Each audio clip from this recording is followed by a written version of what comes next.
What's up, guys? I wanted to drop a quick video for my people that are asking me about what phones that that I can buy that are compact, that are easy to use with one hand. So I do have some that I personally have, and then I have the Zeus ZenFone 8. I don't have anymore, but I do want to talk about that phone as well. I still have the footage and everything, so I can show you guys. Usually phones are around 6.4 to 6.8 inches, if not 6.9. The Oneplus 7 Pro here, a 6.8 inch phone. As you can see, a massive phone, and I love this phone. The only thing about it is it's super huge, so for people who have smaller hands, it can be kind of a pain having to shimmy it and do all that type of stuff. It's hard to reach the corners. You have to do all this little stuff just to pull down the taskbar. Sometimes you would have to just use it like a little tablet, like use it with two hands.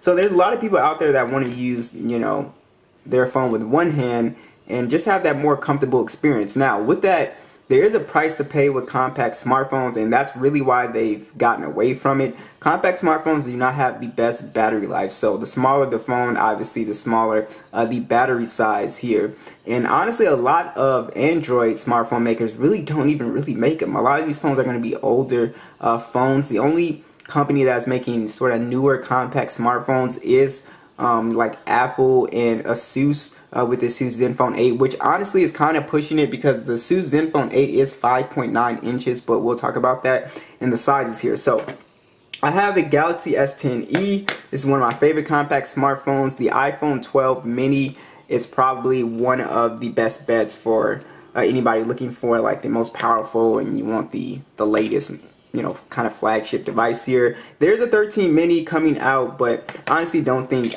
I don't really think it's worth getting over the iPhone 12 mini, because the 12 mini is going to have a price slash. Again, it's like you can find one for like $550 right now on Amazon. I'll have all the links down below. So we got the S10e, iPhone 12 mini, iPhone SE, so it's in that mid-range category for $300. And then we have the iPhone 8 for anybody that is on a budget. You can pick up the iPhone 8 for like $200, and I have videos on all of these phones. Please just type in the search bar Matthews Tech, and then whichever phone you want. Have gaming tests, the unboxings, all that stuff. Okay, so I want to start off with the Galaxy S10e here. This is an excellent device. It's at 5.8 inches, so it might be a little bit big, but it has the edge-to-edge screen, so you can definitely one-hand this phone. And again, this is coming from a person who has sort of smaller hands. I found this phone to be way more comfortable than a phone that's going to be 6.4, 6.8 inches. This is definitely a phone where you're not going to struggle as much, reaching the corners, where you're not going to have to shimmy and do all that stuff super hard with this phone. Just a brief overview of the Galaxy S10e. One, it's $200, so it's really the best option for you as far as price to spec ratio. And then you have a beautiful, dynamic AMOLED display. It's 1080p. You also have a full premium glass and metal design on here as well. And this phone also has a lot of really great software features as well. And in addition, it does have Android 11 and will get Android 12. But you do have the wireless power sharing mode here, which I absolutely love. It's always a eye catcher for people who don't use Android devices. So you can see I can just put my device down here, and then it'll start charging my phone here, which is pretty cool. So, and that'll work for anything like earbuds or whatever. So I always really like that. Also with this phone, it's extremely powerful. You do have the Snapdragon 855 on here, so basically whatever you play on here, PUBG, Call of Duty Mobile, anything, it will do an excellent job. It will play those games at high settings, Fortnite even, so it is a really awesome experience. So if you're a gamer, and honestly the gaming on this thing is extremely comfortable because of the screen size is not so big, so I find myself really liking to game on the S10e. And like I said, it's got a lot going for it. Great cameras, great screen on here. You also have on here micro SD support, 128 gigs of internal storage, and 6 gigs of RAM. The headphone jack is on here. Stereo speakers is on here.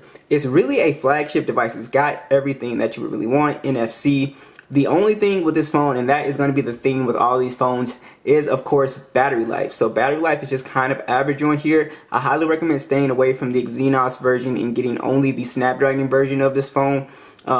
Yeah, and you'll get slightly better battery life, but battery life is just not going to be as super strong on this phone. But this is probably my #1 pick for most people here. It's cheap and it gets the job done in every other aspect. Alright, next would be the iPhone 12 mini here. So you can pick this up for, I've seen it go as cheap as $550, but they're on Amazon for $600, and I have the refurbished unboxing if you want to see that experience. Basically, this is for people who want, this is probably the most comfortable phone for me, because this is the phone that I can use with one hand without having to like shimmy it like that.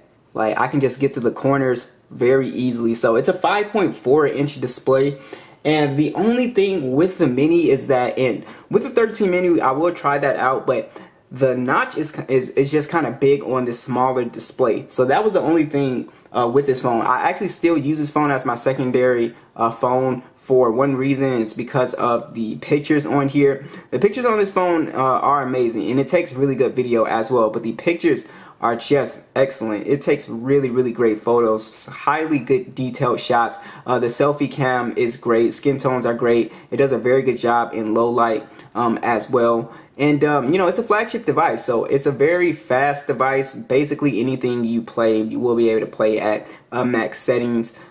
Basically, it's just a really awesome device. And again, this is the phone that the issue with this phone is battery life. Battery life, you're looking at like 4 hours of screen on time. Battery life is not that great on this device here. But when I say that this phone is buttery smooth with the Apple A14 chip, and it just flies through. Not only if you buy this phone, you will be getting software updates for years and years and years to come. So this phone will last you a very long time. The speakers are great on here as well. And yeah, it's just an overall, if you want a mini flagship device, the 12 mini is definitely the device to go for here. And it's just I've just had an awesome experience using this. It's very reliable for taking photos in video here.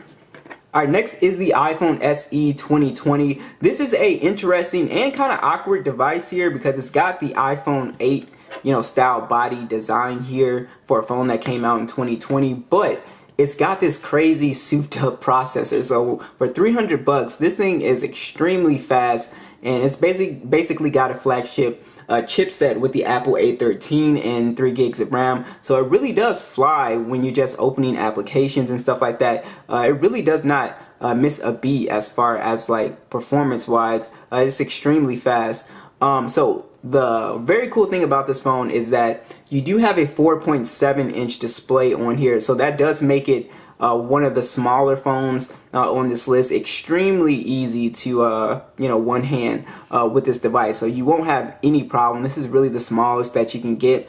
And the display, it's okay. It's not an AMOLED or OLED display. It's an IPS display, but it is a pretty colorful IPS display, and it has pretty good viewing angles, and also it gets fairly bright as well, so I don't have an issue with that. And a lot of people actually like the Touch ID, so if you want something as sort of like as powerful as the 12 mini here, but you don't like Face ID, or you don't like the notch or something like that, then you could definitely get this device. Like I said, this one also will be getting updates for years and years and years to come because it's just extremely powerful.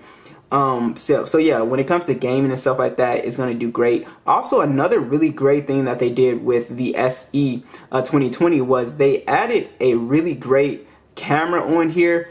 So the image processing does really well on this device. It takes some very good and detailed shots. Now, the only issue with this phone is that it's not the camera, it's the lack of camera. So in 2020, 2021, a lot of phones have at least an ultra wide camera. This phone only has just a single lens, so there's no ultra wide. So you have to be aware of that. When you're buying this phone, if you're just a casual shooter, which means that you're just one of those people that just you take a shot and that's it. You just pull your phone out and take a shot. You're not into photos like that. You won't honestly care, because 9 times out of 10 you're not going to be using the ultra wide anyway. You're going to rarely be using that camera if you're just a casual shooter. But yeah, so just know that. But the photos on here are extremely good. I was really impressed with the SE's image quality on here.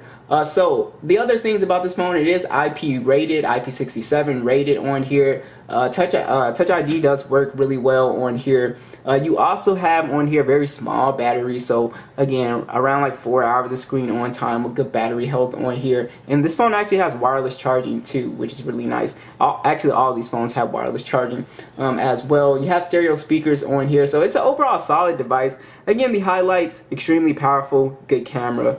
And that's pretty much it. The screen and everything else, the body, is just okay. Alright, so lastly, I do want to talk about the Asus Zenfone 8. So this is another compact flagship phone with all the latest bells and whistles. The thing about this phone was it might be a little bit too big for most people. It is a 5.9-inch display, which for me, the reason why I'm putting it on this list is because it felt like the same size. It was pretty much the same size as the Galaxy S10e, just is slightly bigger. So if you can handle the S10e, then you can handle the Zenfone 8, no problem. It was very comfortable to me, and Asus does throw in like some few software things to bring the screen down if it is too big. But overall, I think just by itself, I think it is still pretty compact for most people. And the specs on here are flagship quality specs. Super AMOLED, 120 Hz, the only phone on here with 120 Hz, 1080p on here. Android 11 with the Zen UI was very clean, extremely clean, almost reminded me of stock Android. Snapdragon 888, super fast on here. Full glass and metal design, stereo speakers, headphone jack,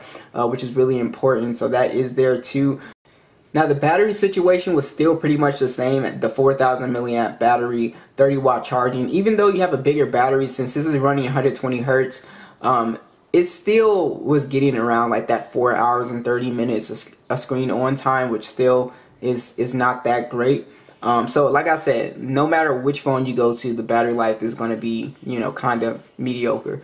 So the cameras on here also pretty good. Flagship quality photos, dual camera setup. You do have ultra wide on here. You can shoot in 8K. Very good selfie on here. So overall, it's a powerful phone for gaming, for pretty much anything you want to do. You're going to get a flagship like experience on this device. So that's pretty much it, guys. I didn't want to talk about the iPhone 8 too much because I feel like if you have the money, save up the extra $100 and get the SE if you want a compact phone, because like I said, they're not making compact phones like that, so you want to use these for a long time. I think you'll be happier with the SE because it's just extremely powerful. Not to say that the 8 is not powerful or it's getting super slow or something like that.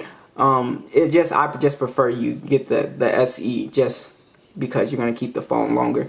But this phone is still good if you want to not spend a whole bunch of money, but you still want the iPhone experience with iOS, and it is still pretty powerful. You can still game on here just fine. Display is okay. It's still a fine phone. I don't have any issues with the 8. You guys can check my video out for my full thoughts on that. But yeah, so these are the phones that I like. These are phones that I've used that I can verify that are pretty easy to use with one hand.